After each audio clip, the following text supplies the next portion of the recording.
Bon, ce que je vais dire aujourd'hui va te faire peut-être un peu mal à entendre, mais je te promets que ça peut débloquer l'entièreté de ta relation. Aujourd'hui, on va parler des 5 signes que tu es peut-être inconsciemment en train d'auto-saboter ta relation saine, peut-être même ta première relation saine. Et je fais cette vidéo après avoir reçu beaucoup de demandes de votre part, et j'avais vraiment envie de détailler ce sujet parce que je suis passée par là. J'ai failli quitter une relation qui maintenant dure depuis plusieurs années et qui est absolument magnifique, qui m'apporte tellement, dans laquelle je me sens tellement soutenue, qui est juste incroyable. Et à plusieurs moments, je suis passée à ça, de l'auto-saboter complètement. Et je vais t'expliquer exactement les signes annonciateurs d'un tel auto-sabotage pour que non pas tu te blâmes et tu te dises oh non mais je suis encore en train de faire ça, non non non, mais pour que tu puisses simplement en prendre conscience et agir suffisamment tôt pour éviter de le regretter par la suite, et surtout parce que tu mérites une relation incroyable. Non mais sincèrement, je pense que t'en as ta claque d'avoir des relations toxiques, et à mon avis, si t'es sur cette vidéo, c'est que tu es à un tournant. Le tournant entre soit tu auto-sabotes cette relation saine et du coup tu repars dans des cycles toxiques, dans les mêmes schémas,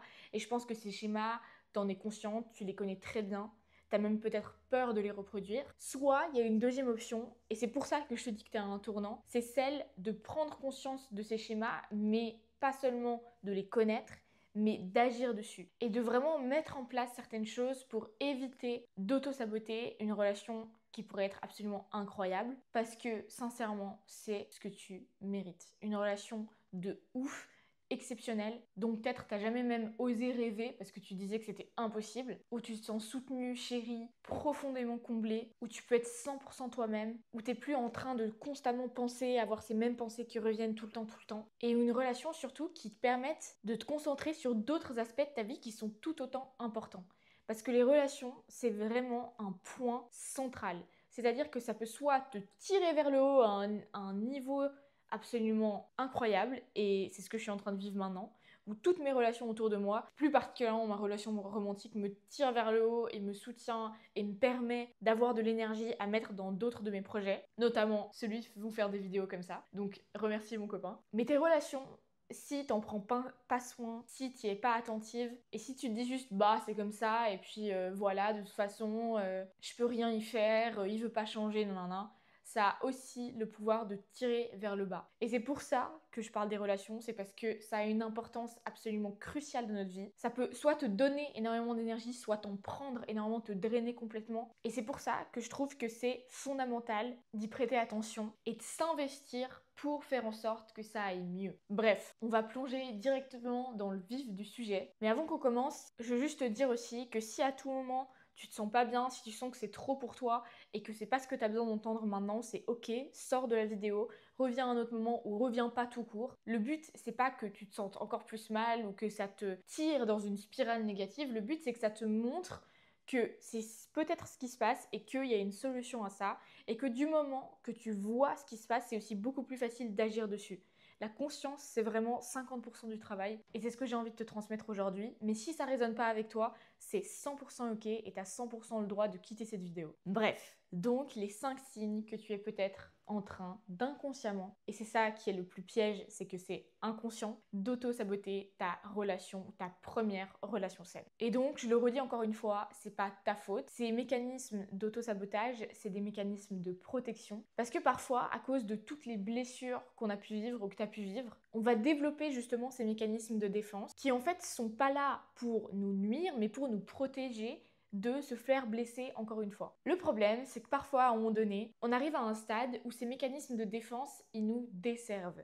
C'est-à-dire qu'ils finissent par nous éloigner des relations ou de relations qu'on désire pourtant profondément. Et pourquoi c'est le cas? C'est parce que quand tu arrives dans une relation saine, ta première relation saine peut-être, je sais que j'ai beaucoup de femmes qui arrivent ici sur mon compte, que ce soit sur YouTube ou sur Instagram, qui sont en train de vivre leur première relation saine. C'est-à-dire qu'auparavant, tu as vécu que des relations toxiques. Que ce soit amicalement parlant, professionnellement parlant, romantiquement parlant évidemment, c'est là où ça a le plus grand impact, ou familialement, parce que c'est là que ça commence. Et donc, maintenant que tu arrives dans une relation saine, en fait, c'est totalement en dehors de ta zone de confort, entre guillemets. Et ton système nerveux, il n'est pas du tout habitué à cette relation saine, au fait que t'es pas constamment entraîné dans des montagnes russes, où t'as un mec qui est là, qui est présent pour toi, qui te dit les choses, et parfois c'est ça qui est problématique, parce que du coup il va te dire certaines choses qui toi vont te trigger, et du coup tu vas penser qu'il y a un problème. Et donc ce que je veux dire par là, c'est que c'est normal. Ton système nerveux, il n'est pas habitué, et donc il faut le recalibrer, non plus à être habitué à des relations toxiques, mais à des relations saines. Parce que pour ton système nerveux, tout ce qui est en dehors de ce que tu connais, c'est dangereux. Il ne sait pas ce que c'est. Donc potentiellement,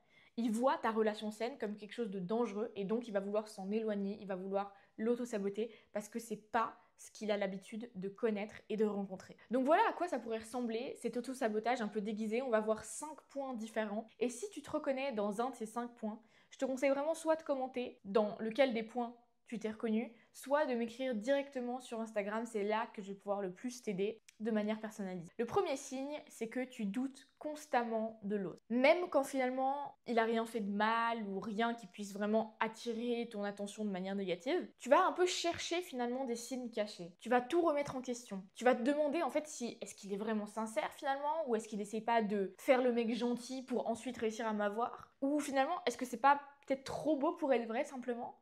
Il y a tout qui semble parfait. Vous vous êtes pas hurlé dessus depuis finalement 3 mois, alors que dans toutes tes anciennes relations, il y avait au moins une embrouille chaque 2 semaines. Et du coup, il y a tous ces doutes qui arrivent dans ta tête, où tu te poses 10 000 questions, où tu te demandes s'il n'y a pas peut-être anguille sous roche, et où finalement tu développes une sorte de méfiance à l'égard de l'autre, qui fait que tu vas jamais donner 100% ta confiance. Mais ça, on le verra plus tard. Le deuxième signe, c'est que tu vas inconsciemment tester ses limites, ou consciemment. Ça veut dire que tu vas un peu le repousser, tu vas provoquer, tu vas voir jusqu'où il est prêt à aller. Et il y a une très bonne raison à ça, c'est que par peur d'être blessé, tu préfères vérifier dès maintenant s'il va rester ou non. Ça veut dire que tu vas vraiment le pousser dans ses retranchements, quitte à des fois être extrêmement piquante, voire même un petit peu méchante, de voir si même si tu essaies de le pousser, est-ce qu'il reste ou est-ce qu'il part. Et ça, c'est extrêmement piège. Parce qu'il y a beaucoup d'hommes, quand ils sont vraiment matures émotionnellement, qui vont pas tolérer ce genre de choses, qui vont pas tolérer des manques de respect, même si pour toi c'est une façon de vérifier les choses et que c'est pas que tu lui veux du mal ou quoi que ce soit, ça c'est clair. Mais il faut être consciente que quand tu es dans une relation saine,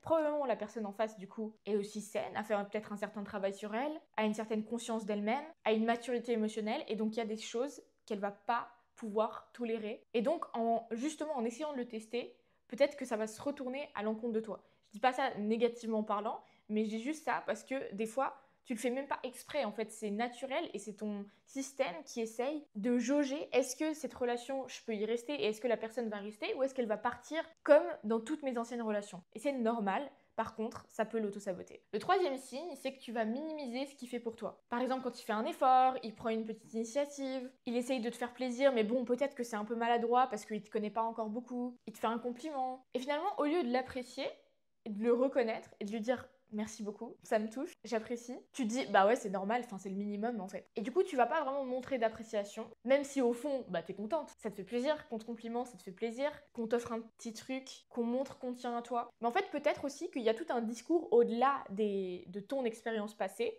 sur les réseaux, sur peu importe, il y a beaucoup d'informations qui prêtent à confusion et qui te font croire qu'il y a certaines choses, c'est le minimum et que donc vu que c'est le minimum, ça mérite pas qu'on montre de l'appréciation. Et ça, c'est vraiment un gros piège. Parce que ce qui va se passer, c'est qu'au fur et à mesure, s'il essaye, il fait des efforts, et justement, ou c'est même pas peut-être des efforts, c'est simplement, voilà, sa manière d'être, mais qui voit qu'en fait, il y a zéro appréciation de ton côté, même si peut-être intérieurement, tu l'apprécies, mais que tu le montres pas extérieurement parce que si, tu te dis, ah mais non, parce que si je lui montre que je suis contente, il va trop prendre la confiance, il va trop croire que tout est acquis, nanana.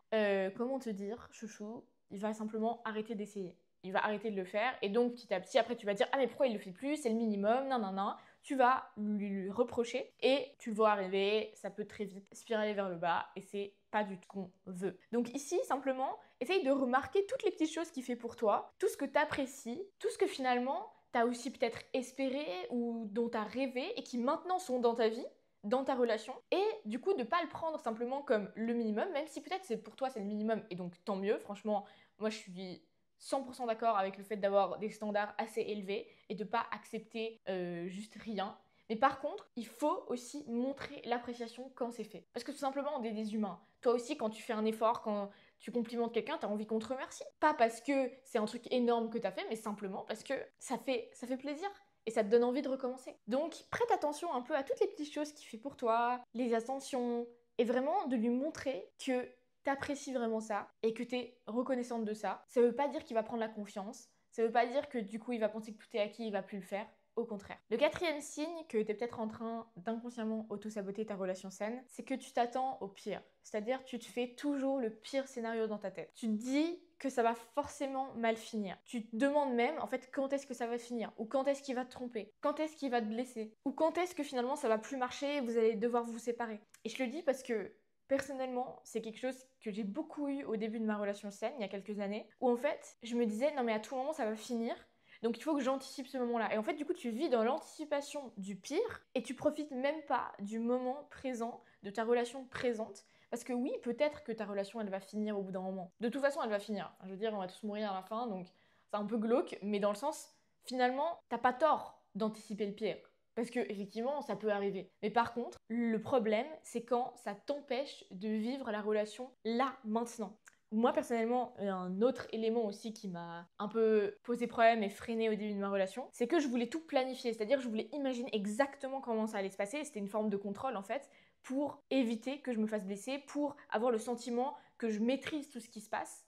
Alors même qu'une relation, il y a deux individus, il y a souvent de l'amour, de l'affection qui rentrent en jeu, et c'est pas prévisible. Et d'ailleurs, une chose que un de mes meilleurs amis m'avait dit, il m'avait dit mais Gaïa, c'est pas un business plan ta relation en fait. Parce que parallèlement, j'étais en train de construire mon business, donc forcément. Et donc, c'est comme si j'essayais de stratégiser, ça se dit pas du tout, mais t'as compris, le futur de ma relation. Et en faisant ça, certes, il y avait des côtés positifs, parce que du coup, je voyais le futur, j'avais envie de me projeter, mais d'un autre côté, c'était une manière pour moi de contrôler, et surtout, ça m'empêchait de vraiment vivre la relation là, maintenant. Et de savourer ce qu'elle t'apporte maintenant. Et aussi, de petit à petit, habituer ton système nerveux à quelque chose de sain. Parce que si maintenant tu as une relation saine, c'est l'opportunité vraiment parfaite, même si peut-être c'est pas la relation dans laquelle tu vas rester pour le restant de ta vie, ou peut-être que oui, hein, peu importe finalement, mais utilise cette relation comme aussi une opportunité de recalibrer ton système nerveux. Parce que la façon la plus efficace de recalibrer ton système nerveux, c'est par la co-régulation. C'est-à-dire, c'est par le fait d'être avec quelqu'un qui a un attachement sécure, qui est sain, qui a une certaine conscience de lui-même, qui sait communiquer. Et en fait, ça va te donner un modèle que tu vas, entre guillemets, auquel en tout cas tu vas pouvoir t'adapter finalement. Et ça va petit à petit recalibrer ton système nerveux de façon à ce que, même si dans le futur, par exemple, cette relation elle fonctionne plus, ou vous prenez des chemins différents, ou peu importe, peut-être qu'il se passe quelque chose au final, bah en fait ton système nerveux il sera plus calibré au fait d'être constamment dans des environnements toxiques, à vivre des roller coasters constants, et du coup ta prochaine relation t'aura beaucoup, mais 300% plus de chances de pas l'auto-saboter et de vraiment réussir pleinement à vivre cette relation saine. Et le cinquième signe que tu es peut-être en train d'auto-saboter ta relation saine, c'est que tu gardes toujours une porte de sortie ouverte. Et ce que je veux dire par là, c'est que tu vas jamais t'investir à 100%. Tu vas jamais donner ta confiance à 100%. Tu vas pas vouloir t'engager. Tu vas peut-être continuer à parler à d'autres gens sur le côté, ou du moins te dire dans ta tête non non non je me mets pas en couple avec cette personne, non non non je veux pas m'engager avec cette personne, et en fait tu vas garder simplement une certaine distance juste au cas où il se passe quelque chose, que tu sois pas 100% investi dans le truc et que du coup ça te fasse très mal, ou que ce soit un très gros changement ou une très grosse chute. Comme si finalement, en t'attachant pas complètement, ou du moins en ayant l'illusion que tu t'attaches pas, tu pourrais éviter d'être blessé. Et qu'en gardant une porte de sortie, en ayant un peu un pied dehors, un pied dedans, ça te permettait d'avoir une sécurité plus grande par rapport au fait que peut-être il puisse se passer quelque chose. Et encore une fois, ce que j'ai envie de te dire, et ce que j'ai envie que tu retiennes de cette vidéo, c'est que te protéger, c'est normal. C'est un mécanisme de défense qui est humain, et probablement que ça t'a grandement servi dans le passé. En fait, le point, c'est que parfois, on va tellement se protéger, on va tellement ériger des murs finalement presque autour de nous qui font qu'il n'y a personne qui peut vraiment voir, avoir accès à notre vulnérabilité.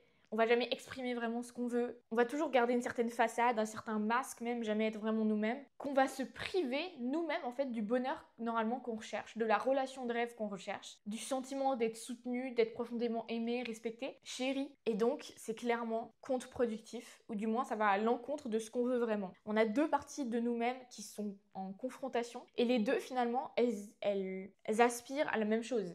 Ces deux parties de toi, elles veulent te protéger, elles veulent que tu sois heureuse, elles veulent que tu sois bien, que tu sois en sécurité. Simplement, une, pour le faire, elle met des murs, elle te fait douter, elle essaie de toujours garder une porte de sortie, et l'autre, elle s'investit dans la relation, elle veut construire une relation, elle veut s'engager, etc. Et donc c'est quand tu réussis à faire en sorte que ces deux parts de toi, elles fassent la paix, que tu vas vraiment pouvoir t'engager à fond dans cette relation et vraiment en exploiter le plein potentiel et surtout pouvoir mettre ton énergie ailleurs que dans ces pensées incessantes que tu as par rapport à cette première relation saine ou du moins ta relation saine actuelle. Donc la question que j'aimerais que tu te poses maintenant, après avoir un peu pris conscience peut-être de ces différents schémas, après peut-être t'être reconnu dans certains d'entre eux, c'est de te demander est-ce que tu t'autorises vraiment à vivre cette relation saine? Et si c'est pas vraiment le cas, pourquoi est-ce que tu t'autorises pas à vivre vraiment cette relation saine?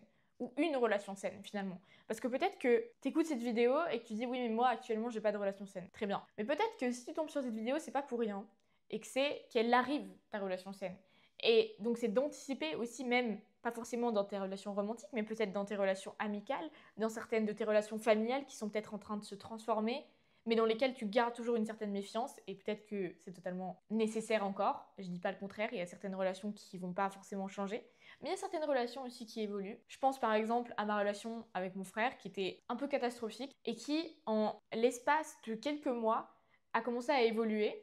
Et sauf que comme moi j'avais toujours été habituée finalement à une relation extrêmement chaotique, pas forcément très respectueuse, en fait j'agissais de la même manière, je répondais toujours de la même manière. Et c'est quand j'ai pu m'en rendre compte, en prendre conscience et du coup changer aussi ma façon de voir les choses et de réagir à ce qui se passait, et non plus forcément d'ailleurs de réagir mais d'y répondre, que la relation elle a vraiment pu évoluer. Donc c'est aussi pour te dire que dans la relation t'es pas passive, t'as un pouvoir, t'es puissante et tu peux agir de manière à tirer la relation vers le haut. Bien sûr que c'est pas que à toi de faire ça, qu'on est deux personnes dans une relation, donc il y a les deux qui doivent amener quelque chose et nourrir cette relation, mais toi seul, t'as déjà un pouvoir énorme et tu peux faire énormément de choses. T'es pas une victime. Tu peux faire changer les choses de la manière dont tu veux les faire changer. Et la première chose pour pouvoir le faire, c'est de prendre conscience, de mettre de la lumière sur ce qui se passe. Et du moment que tu as mis en lumière des choses, tu as déjà fait 50 à 80% du travail nécessaire. C'est pour ça que je te demande aujourd'hui de te poser et de te demander, est-ce que tu es en train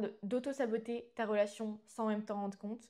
Comment est-ce que tu le fais et pourquoi est-ce que tu le fais? Parce que tu vas voir qu'il y a aussi des croyances là derrière ou une identité selon laquelle peut-être tu mérites pas une relation saine, selon laquelle tu serais voué à toujours vivre les mêmes relations.